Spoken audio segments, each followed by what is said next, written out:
চলো শর্টে আছে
আপনি প্রশ্ন করতে ব্যাপারটা হচ্ছে যে শুধু মানে আমাদের কথা তো টোটাল ফিল্মই সেখানে আমাদের স্পেশাল হিরো আছে, আমাদের স্পেশাল হয়তো ডিরেক্টর থাকতে পারে, কিন্তু ফিল্মে যে সংকটটা চলতেছে এই জায়গাটাতে আপনার কিছু বলার আছে?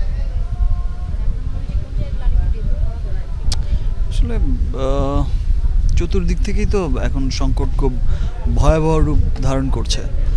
আর টোটাল সংকটটা আমার কাছে মনে হয় কেমন যেন যে সৃষ্ট একটা সংকট, এবং এই সংকটগুলোর সমাধান আমার মনে হচ্ছে যে ইচ্ছে করেই করা হচ্ছে না, না সংকটগুলো সমাধান করতে চাইছে না, না সংকটগুলো আরও ভয়াবহ করতে চাইছে। আমি জাস্ট মানে কনফিউজড হয়ে যাই।